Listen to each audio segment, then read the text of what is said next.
Olá, pessoal do 7º ano. Eu sou o professor Peterson e hoje, vocês sabem, hoje tem aula de Educação Física. Mas antes de nós começarmos, eu quero apresentar para vocês o Isaías. Tudo bem aí, Isaías? Muito bem. O Isaías ele vai nos ajudar interpretando a nossa aula em Libras.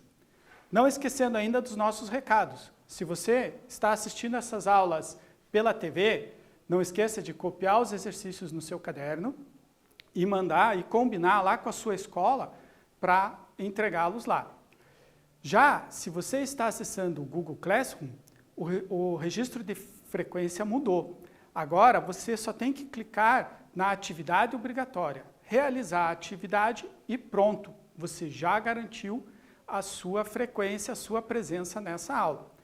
E mais uma orientação que eu dou para vocês, procure fazer as atividades no mesmo dia, assim você não vai acumular muito trabalho, ok? Vamos lembrar um pouquinho então, nas nossas aulas anteriores, nós estávamos conversando sobre os esportes de invasão. Vamos lembrar um pouquinho o que são esses esportes de invasão. Aqueles esportes onde uma equipe precisa invadir o campo da equipe adversária para tentar marcar ponto, levando uma bola até um alvo. E esse jogo ele acaba sendo dividido em duas fases. A fase de ataque, quando a equipe tem a posse de bola, e a fase de defesa, quando a equipe não tem a posse de bola. Agora vamos lembrar um pouquinho do jogo que nós vimos na aula passada. Nós vimos o tap and ball. Vamos relembrar um pouquinho sobre esse jogo? Ele se propõe a ser um esporte para todos, ou seja, todo mundo tem acesso e tem habilidade para participar desse jogo. Um esporte de quadra com duração de 2 tempos de 12 minutos e cada equipe é composta por 6 atletas. Pode-se dar 1 ou 2 toques na bola. E lembra que o toque é com a mão aberta, batendo na bola, dando um tapa na bola, que é da onde veio o nome do jogo, tapa em bola. Vocês lembram até que eu trouxe aquela bolinha amarelinha para vocês conhecerem? Muito bem. E o objetivo é fazer o gol, né? Parecido uma mistura de handebol com um vôlei, né? Uma mistura ali desses dois esportes que a gente conhece mais. Hoje nós vamos ver mais um esporte pouco conhecido, eu acredito, pela maioria de vocês. Hoje nós vamos falar do Korfball. O Korfball, vamos traçar um pouquinho então a história desse esporte. Ele surgiu na Holanda em 1902, quando o professor de educação física Nico Broekhuizen se inspirou num jogo chamado ringball que conheceu na Suécia durante um curso de verão. Foi então que adaptou a modalidade e designou-a como Korfball, que em português significa bola ao cesto. O esporte conseguiu revolucionar sua época, início do século XX, com um cunho social relevante, ao colocar a mulher nas mesmas condições que o homem. Nos Jogos Olímpicos de Antuérpia, 1920, na Bélgica, e de Amsterdã, em 1928, na Holanda, o desporto foi apresentado como modalidade de demonstração. Em 1946, foi iniciado o processo de divulgação em nível mundial, que começou pela Grã-Bretanha, Dinamarca, Alemanha, Espanha e alguns países da Ásia. Então, o principal objetivo desse esporte foi de trazer as mulheres para a quadra, participando junto com os homens. Por isso essa ideia de colocar a mulher na mesma condição que os homens. Na época que ele foi inventado, esse esporte, havia uma diferença muito grande entre o que as mulheres faziam, ou os esportes femininos, para os esportes masculinos, tá? Então, a ideia do Nico foi de colocar os dois no mesmo jogo, no mesmo esporte. Por isso foi tão revolucionário para a sua época, tá? No Brasil, tá? Vamos ver como que esse esporte chegou no Brasil. Apesar de ser bem pouco conhecido aqui no Brasil, né, já faz alguns anos que ele é praticado. Então, um grupo de professores de educação física brasileiros viajou à Holanda nos anos 80 e conheceram o korfbal e trouxeram para o Brasil. A popularidade do desporto, a participação de mulheres em igualdade de condições com os homens e a semelhança com o basquete possibilitou a sua divulgação. Então, eu acho que vocês já estão entendendo mais ou menos qual é a ideia, né? Se o nome traduzido para o português é bola ao cesto, e agora a gente falou dessa semelhança com o basquete, então vocês já devem estar pensando que é um jogo bem parecido com o basquete. E é, mas na verdade, isso é ao contrário. O basquete que é parecido com o korfbal, porque o korfbal surgiu antes do basquete, tá? O basquete ele é um pouco mais moderno. Daqui a algumas aulas a gente vai falar melhor sobre o basquete, tá? Durante muitos anos, o korfbal ele foi até chamado de basquete europeu, porque os europeus davam mais preferência ao korfbal por ter sido inventado lá no continente europeu, lá na Holanda, do que ao basquete, que veio depois e foi inventado nos Estados Unidos, ok? Vamos lá, vamos para o nosso primeiro exercício, então. Em que país da Europa começou a ser praticado o korfbal? Né? Por enquanto a gente não falou de como que acontece o jogo, mas a gente está vendo a parte histórica. Então, nesse primeiro exercício, para vocês pensarem um pouquinho e lembrarem, eu já falei aqui, mostrei no slide, então vocês vão ter um tempinho agora para responder esse exercício. A gente volta daqui a pouquinho.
E aí, você conseguiu resolver o exercício? Eu tenho certeza que sim, está bem facinho, né? Então vamos lá. Em que país da Europa começou a ser praticado o korfball? Vocês já responderam, né? Na Holanda, esse todo mundo sabia. Agora o nosso segundo exercício. Complete a frase. O esporte conseguiu revolucionar a sua época, início do século XX, com um cunho social relevante ao colocar... Agora é você que completa, tá? Se você não lembra, você pode até fazer uma pesquisa aí, aproveitar o tempinho de resolução do exercício para pesquisar aí no Google. Daqui a pouquinho nós voltamos, daqui uns minutinhos a gente volta para corrigir.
Precisou pesquisar? Não tem problema, tá? Se você foi atrás do conhecimento, você está de parabéns. Se você foi lá, pesquisou e conseguiu resolver, parabéns para você. Vamos corrigir então? O esporte conseguiu revolucionar sua época, início do século XX, com um cunho social relevante, ao colocar a mulher nas mesmas condições que o homem, certo? Essa foi a grande contribuição do esporte para a época, né? Então a gente vê que o esporte ele teve essa preocupação social de inclusão da mulher. Agora vamos começar com as nossas regras básicas. Então a gente tem nesse slide um esquema da quadra de Korfball. Vocês vão perceber que ela é uma quadra até conhecida para nós, mas com alguns elementos diferentes. Vamos dar uma olhada? Então, olha lá. Primeiro, ela é uma quadra de 40 metros por 20, igual à quadra do nosso futsal, a quadra do handebol e até a quadra do tappinball, que nós vimos na aula passada. Só que ela tem nas suas extremidades 2 postes com um cesto. E esse cesto, ele está a uma altura de 3,5 metros. Repare que não existe a tabela no basquete, essa é uma grande diferença, tá? E os cestos também não têm a rede, o Korfball manteve só o cesto mesmo. Embaixo desse poste, desenhado na quadra, nós temos uma área de 5 metros de largura por 7,5 de comprimento.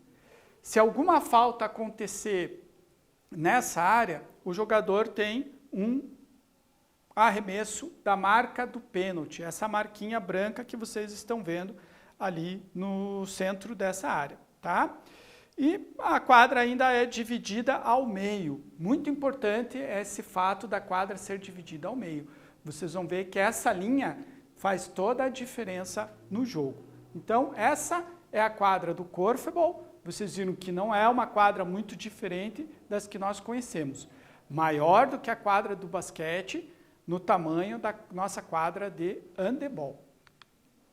Os cestos, ou os Korfs, eles são colocados no centro de cada meio campo. Possui diâmetro de aproximadamente 40 centímetros, não possuem rede, como no basquete, e estão agarrados ao topo de um poste que mede, aqui nós tivemos um erro de digitação, tá? Não é 3,5 metros, é 3,05 metros. Então, teve um pequeno erro na digitação ali, ok? As equipes. Agora eu quero que vocês prestem muita atenção, porque as equipes é que fazem toda a diferença nesse jogo, ok? Esse esporte é praticado entre 2 equipes de 8 pessoas cada. Então, a equipe possui 8 pessoas. Compostas obrigatoriamente por 4 homens e 4 mulheres. Por isso, ele é um esporte misto. Lembra daquilo que nós falamos no começo da aula? De que ele trazia a mulher para a mesma condição do homem? Aqui está. A equipe ela é formada por 8 pessoas, 4 homens e 4 mulheres. Então, as mulheres vão jogar juntas com os homens, tá? Na mesma equipe, participando da mesma partida, do mesmo jogo. Mas vocês vão ver que as regras... as regras promovem essa igualdade entre os homens e as mulheres, certo? Então, a equipe é formada por um time misto. 4 membros da equipe compõem a zona de ataque, enquanto os 4 restantes a zona defensiva. Então, o time se divide em 2. Metade do time vai para o ataque e só vai jogar no ataque num primeiro momento do jogo, e a outra metade do time ficará na defesa e só vai atuar na defesa em um determinado momento do jogo. Cada zona de 4 membros é composta por 2 homens e 2 mulheres. E durante a partida não é permitido trocar de zona. exceto após 2 pontos marcados. Quando um time consegue marcar 2 pontos, eles trocam de lado, trocam de zona. Quem estava na defesa vem para o ataque, quem estava no ataque vem para a defesa, tá? E como vocês viram, sempre vão jogar 2 homens e 2 mulheres no ataque e 2 homens e 2 mulheres na defesa, tá? Sempre essa igualdade entre homens e mulheres na equipe do Korfball. A circulação da bola só é possível através do passe para o companheiro de equipe. Não é permitido avançar com a bola na mão ou driblar. O ponto é marcado quando a bola lançada por um jogador entra na circunferência do Korf, quando acerta o cesto. Após marcar o ponto, a equipe que sofreu deve retomar o jogo lá no centro do campo já, lá na linha do meio. Então, vocês percebem o seguinte, só pode marcar ponto aquela parte da equipe que está jogando no ataque. Então, a defesa ela não pode pegar a bola e tentar arremessar diretamente no Korf. Ela precisa passar e os jogadores do ataque é que vão tentar marcar esse ponto. Diferente do basquete, não pode driblar, sair batendo a bola no chão, tá? Nem caminhar com a bola nas mãos. Então, o time tem que usar muito passe, né? O único recurso que a equipe tem é passar a bola e se movimentar rapidamente na quadra, fugindo das marcações do adversário, para conseguir um arremesso. Continuando. A partida dura 60 minutos, organizados em 2 tempos de 30 minutos cada. São permitidas 4 substituições. Cada substituição deve ser do mesmo gênero. O que isso significa? Uma mulher só pode ser substituída por outra mulher, um homem só pode ser substituído por outro homem. Então, a igualdade é sempre mantida em quadra. Você sempre terá 4 homens, 4 mulheres. 2 homens e 2 mulheres na defesa, 2 homens e 2 mulheres no ataque. Cada jogador pode marcar apenas uma pessoa de cada vez, devendo ser do mesmo sexo. Olha que interessante, aí a gente começa a perceber como essa igualdade para as mulheres ela é mantida pelas regras. Então, se eu sou homem, eu só vou poder marcar um outro homem. E uma mulher só poderá também marcar uma outra mulher. E só poderá ser marcada por uma outra mulher. Então, eu não posso tirar a bola ou não posso marcar uma mulher na quadra, certo? Assim como a mulher também não pode vir marcar um homem. Eles têm que sempre manter essa diferença ali durante o jogo. A marcação deve ser uma posição de bloqueio, como no basquete, a uma distância de um braço e não deve haver contato. Todo contato físico, se eu na minha ação de marcação eu acabar batendo no adversário, eu cometi uma falta, tá? Então eu tenho que manter a um braço de distância dele, eu posso tentar bloqueá-lo, impedir que ele faça o passe, mas eu não posso tocar no meu adversário. É proibido tocar a bola com a perna, com o pé ou com o joelho, tá? Então é só as mãos que podem tocar na bola. Bater a bola com o punho ou com o pé, fechar a mão para acertar a bola. Bater ou tirar a bola das mãos do adversário ou de um companheiro. Então, se o adversário ele tem a posse da bola, eu não posso chegar batendo na bola para tirar a bola da mão dele. Eu tenho que ficar àquela distância de um braço só na minha ação de marcação. Correr ou andar com a bola, ou também driblar, a gente já tinha falado isso, tá? Lançar a bola ao Korf de uma posição marcada pelo defensor. Olha que coisa interessante. Então, eu só posso tentar arremessar se eu receber uma bola sem marcação. Por isso, o time tem que trocar passes muito rápidos, se movimentar muito na quadra para conseguir escapar da marcação e tentar um arremesso. Por quê? Se a bola vem para a minha mão e tem um adversário na minha frente, com os braços erguidos, numa ação de marcação, eu não posso arremessar a bola em direção ao Corf. Eu vou ter que passar ela para um outro colega até eu conseguir me desmarcar. Quando eu receber a bola desmarcado, aí sim eu posso efetuar o arremesso. Nosso terceiro exercício hoje. A gente já falou bastante coisa, foi bem rápido até, né? Então vamos ler o nosso exercício agora. Em relação à quadra de corfball, podemos afirmar que, primeiro, tem as mesmas dimensões da quadra de futsal e handebol. B, tem as mesmas dimensões da quadra de voleibol. C, tem as mesmas dimensões da quadra de basquetebol. E D, é uma quadra com dimensões totalmente diferentes de outros esportes. Então a gente viu que o esporte se parece muito com o basquete. Mas a quadra, lá no começo da aula, a gente percebeu que ela não é bem assim, né? Tem uma diferença. Então, qual é a quadra, né? A quadra que é utilizada no corfball, ela pode ser utilizada também em qual daqueles esportes ali. Você pode pensar um pouquinho, se precisar, pode fazer a sua pesquisa.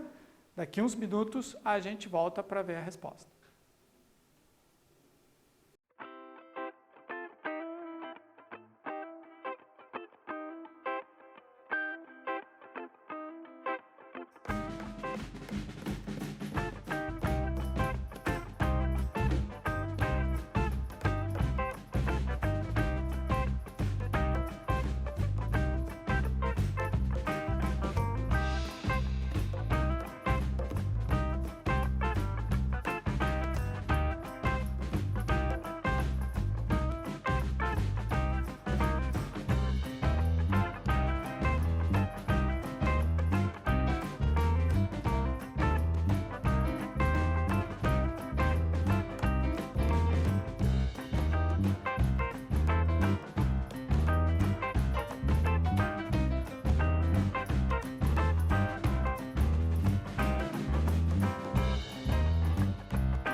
Lembrou qual é a quadra do Korfball? Eu tenho certeza que sim, é uma quadra bem conhecida que a maioria das nossas escolas possui.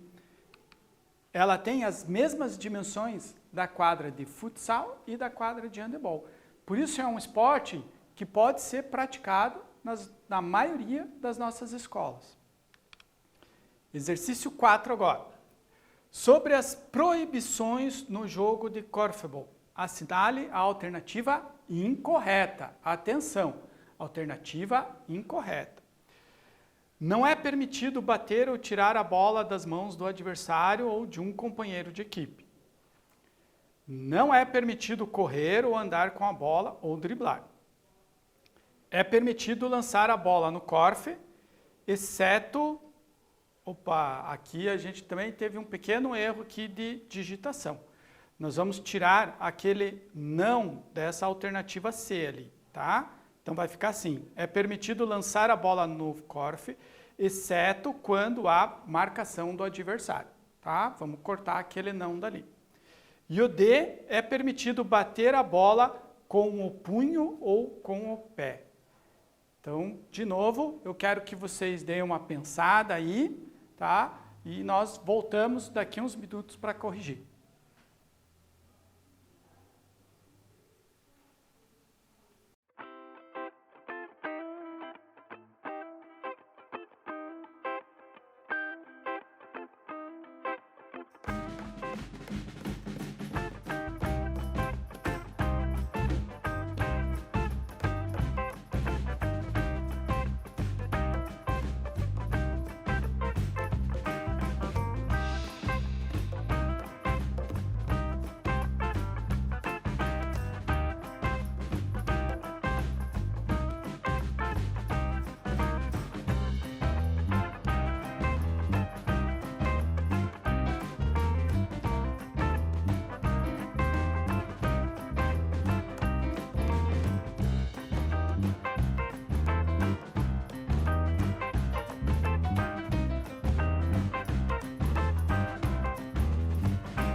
Muito bem. Você conseguiu responder?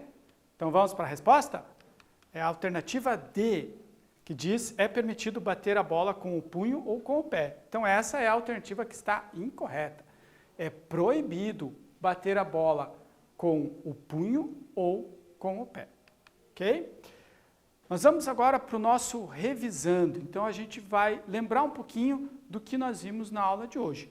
Eu sei que esse esporte talvez tenha sido, seja pouco conhecido da maioria de vocês, mas ele é um esporte que traz uma proposta muito inteligente, né? Uma proposta e bem viável para as nossas escolas. O grande problema para nós aqui no Brasil é o material, né? A bola pode ser jogada com qualquer bola, mas os postes com os corfes é um tipo de material que nós ainda não encontramos no nosso país. Então, ou tem que ser feito algo adaptado, né? Ou importar e trazer de fora, só que daí fica o custo um pouco alto. Mas ele é um esporte muito interessante. Há alguns anos atrás, eu tive a oportunidade até de participar de um jogo para conhecer esse esporte. Ele é um esporte que cansa bastante, muito dinâmico, e é interessante porque quando a bola não está na sua metade da quadra, você assiste a continuação do seu time jogar. E quando a bola vem para a sua metade da quadra, é que você entra em ação. Então, ele é um esporte muito coletivo. Se eu estou na defesa, eu sei que eu não vou marcar ponto, mas eu vou trabalhar para não permitir que o meu adversário marque ponto. E assim que eu pegar a bola, eu vou tentar passar o mais rápido possível para o meu ataque, para daí sim o meu time marcar ponto. Então, ele é um esporte que desenvolve muito o sentido de coletividade. Cada um tem que fazer a sua parte para que o time possa vencer. Vamos ver lembrar um pouquinho do que nós vimos hoje? Então, lá, é um esporte coletivo criado na Holanda em 1902 pelo professor de educação física Nico Broekhuizen. Então, era um holandês que imaginou um esporte para, lembra daquela condição? Trazer a mulher para as mesmas condições do homem, né? Korfball significa bola ao cesto. As equipes são formadas por 4 homens e 4 mulheres. O objetivo é acertar o korf, cesto colocado em um poste de 3,05 metros. Então, vocês estão vendo na imagem ali, ó, né, a equipe jogando ali, os 3, olhando para recuperar uma bola que está passando pelo korf, está marcando os pontos, né? Então, novamente, esse esporte foi muito difundido na Europa, muito conhecido na Europa, competiu com o basquete na Europa. Hoje já existem ainda torneios oficiais por lá. Aqui no Brasil ele ainda é muito desconhecido, mas a gente está aí trabalhando, trazendo essa opção também para vocês. Quem sabe ao final dessa situação toda de pandemia, de isolamento social, quando nós voltarmos às nossas escolas, a gente possa aí conhecer o Korfball, certo? Pessoal, essa então foi a nossa aula de hoje, né? Eu espero que vocês tenham gostado desse esporte e espero que tenham ficado aí com vontade de praticá-lo assim que seja possível, tá bom? Fique bem, se possível, fique em casa. Tchau!